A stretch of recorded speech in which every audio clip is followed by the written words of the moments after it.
Food as a weapon is not a new idea, or I should put it another way, the lack of food as a weapon is not a new idea. It's been around since ancient times. You know, siege warfare had a lot to do with preventing food and water from getting to the populace of a fortified city or from entire countries. Presently, we do the same thing. When I say we, I mean men to other men and women and children. You know, Henry Kissinger not too long ago said that food would be a weapon that we should exploit. Again, either food as a weapon with additives, poisons, those types of things, or just withholding food altogether. One of the most prime examples of using food as a weapon to destroy people was in Soviet Russia during the Stalinist purges of the peasants and the White Russians.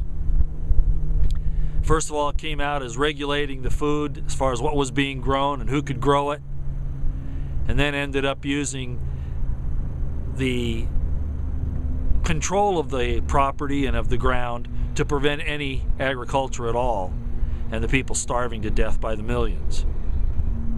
Well, if you look at what's happening in the United States today, in particular, around the world and other places too, but particularly here, you will see that those exact same things that Stalin used in the 30s in Russia, in the Soviet Union, Soviet Russia, and that have been used throughout history are happening here in the United States under the guise of land management, of protecting endangered species, or whatever the new fashionable thing is that people will fall in for to stop them from being able to do this.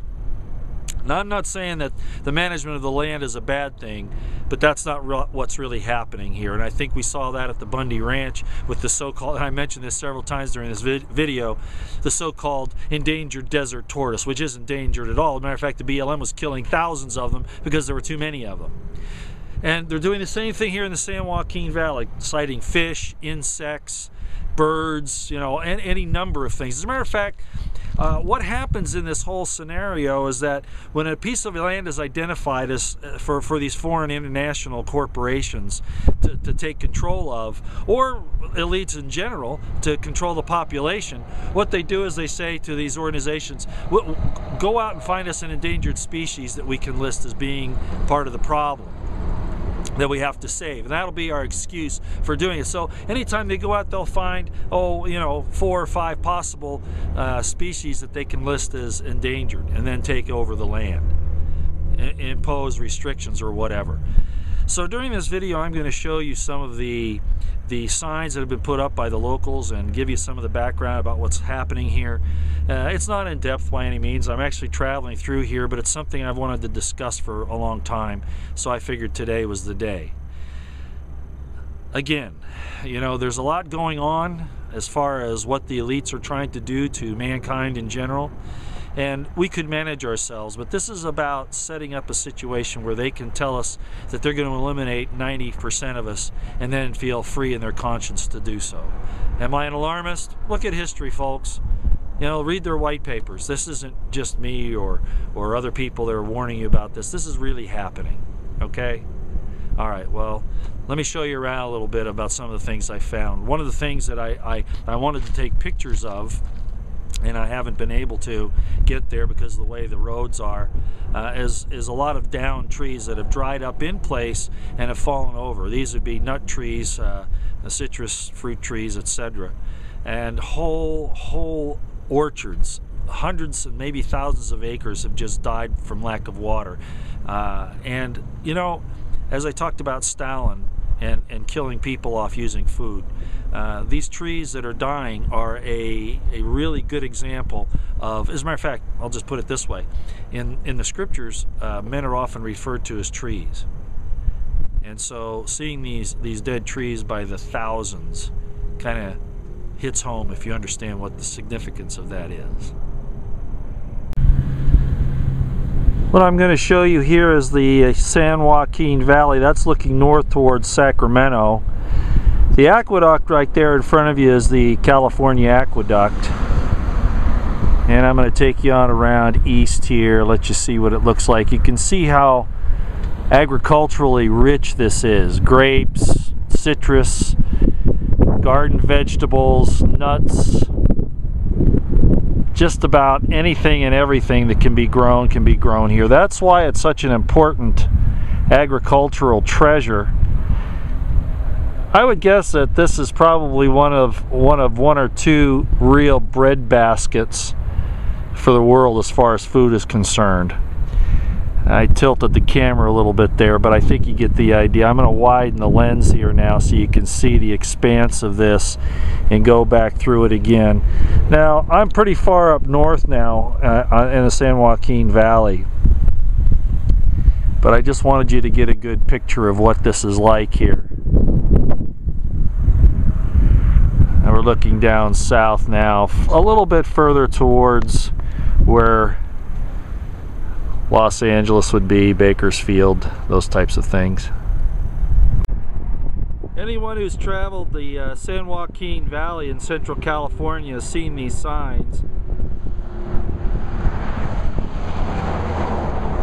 about the water crisis here. They blame, of course, Boxer, Costa, and Pelosi.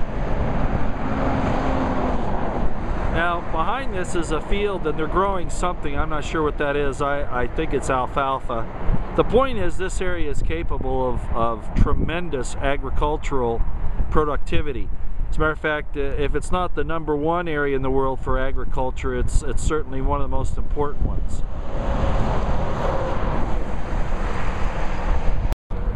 Over on the other side of the road there, you can see the same type of like alfalfa or whatever, and then off in the distance there you can see orchards of, I believe they're pecans or almonds or something like that. The point is, the San Joaquin Valley is a rich agricultural treasure. Now there's a sign there that shows you again how the locals feel about it. It says, "Welcome to Southern California Restricted Water Delivery Area. Join FamiliesProtectingTheValley.com." Now, I'm going to show you the other side of the freeway over here, and you'll see corn. There's a field of corn over there, and it stretches for, acres and acres and acres, probably thousands of acres.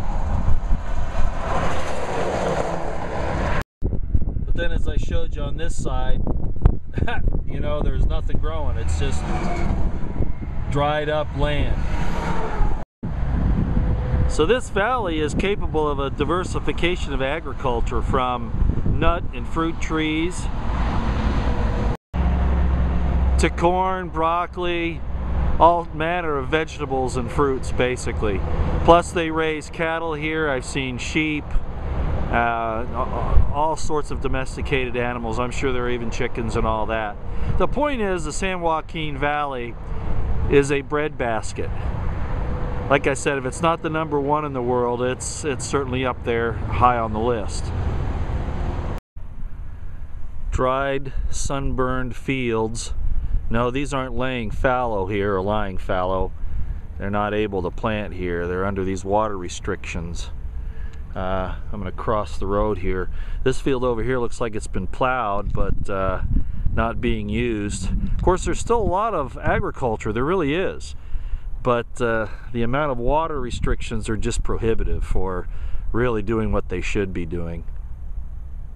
I talked about cattle in this valley, San Joaquin, and here they are.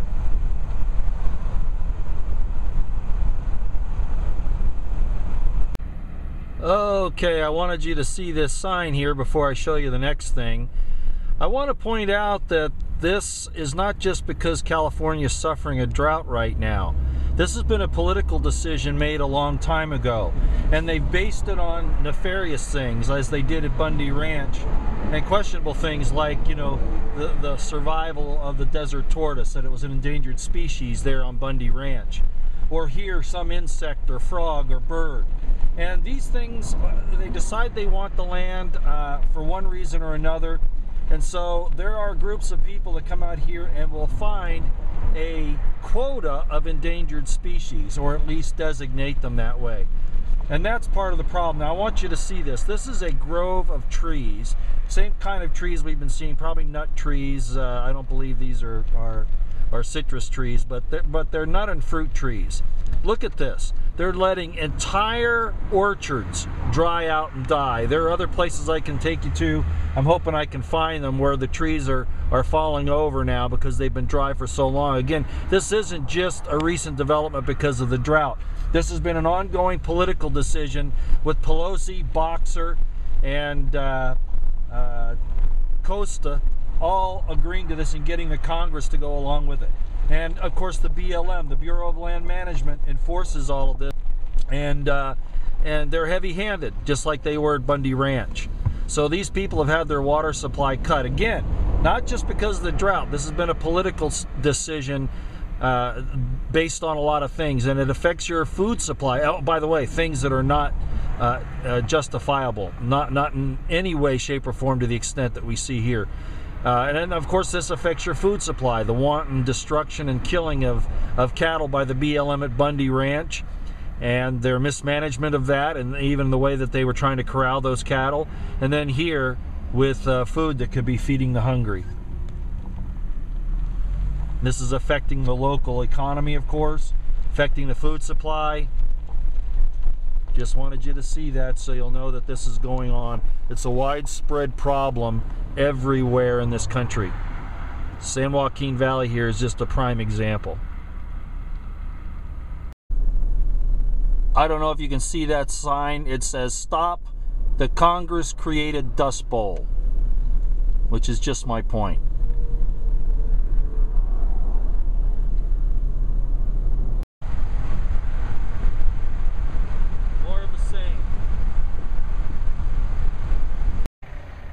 You may wonder why I pay so much attention to these signs. It's because then you know it's not just me talking about this. And you know from these that it's pretty damaging what's going on here. They're talking about a 50% cut in 2010. I just talked to a gentleman who asked not to go on camera, that it's going to be 20% next year. 20% of the water that they need for this valley. That's all they're going to get. And you can see that if you ever want to contact anybody about this, there it is right there. It's familiesprotectingthevalley.com and also waterforall.com. Of course, this kind of thing really impacts Southern California and the rest of the nation for food costs, just as it says.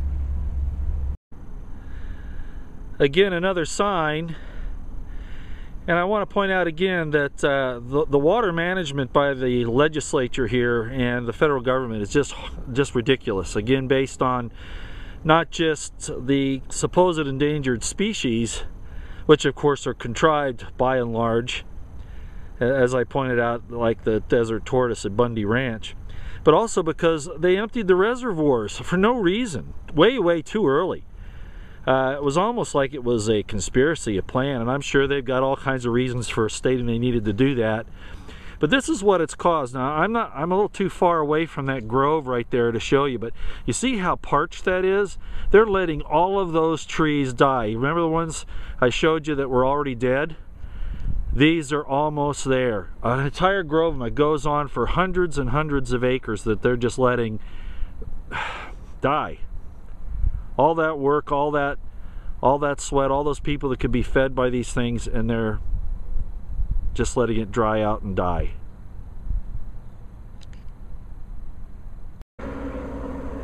And of course, California is famous for grapes. This grape grove orchard, I forget what they call it, I'm not sure. But anyway, this is acres and acres of grapes. And then back there you can see a healthy orchard of green trees, of nuts or fruits, whichever those are. These are being watered. Now I've passed probably thousands of acres of grapes that are drying out right now. And of course the tree groves that we've seen. So again, San Joaquin Valley is capable of some excellent agriculture, but they're shutting the water off, and not just for the endangered species. I believe that this is all part of Agenda 21. You can see they are actually watering these here. You can see that water right there.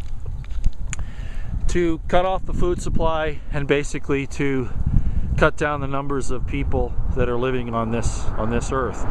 And I agree that you can't overpopulate it. You can, but with the proper management, we can do a lot better than we're doing. And killing people off by starvation or wars, or as what's happening over with the earthquake that just happened at Napa Valley, you know, that whole fault line, they've built nuclear reactors, power plants along that fault line. And just like Fukushima, it's a time bomb here when those things are going to happen. So they're poisoning the water, they're shutting off their water, they're allowing radiation to seep into our environment for various reasons, almost as if they designed it this way. Again, we can't save all of humanity, especially not with wicked men doing what they're doing. But we should prepare to try to help our families. Food, water, all the things that we need for survival. Getting our friends together. Getting ready to get out of this system if you can. Let me take you across the street here and show you this grove. I pointed this out from a distance, but I want to walk right up to it and let you see.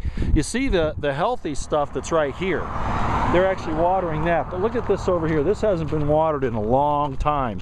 And this entire grove is now dying. Can you see this? Again, this is not because of a lack of water. I mean, California is suffering a drought right now. But this has been going on for years and years where they're doing this. They're taking over the land, taking it out of productivity. Not fallowing it, allowing it to recover, but destroying it. That's what they're doing here. And I think that distinction is very important to understand. So I wanted to do this documentary really quick. I haven't been asleep for a couple of days for a lot of reasons. You know, I made the Shane Harger video after I found out what was going on there, and some other things that have been going on. But I just felt like I needed to talk about this, because as with Bundy Ranch, it is about the land, getting the land out of the hands of the people, cutting down the food supply, like with the slaughter of the cattle, cutting down the ranchers so they can't produce. And here, agriculture, destroying our agricultural capabilities. This is a war on the American people. That's what it is.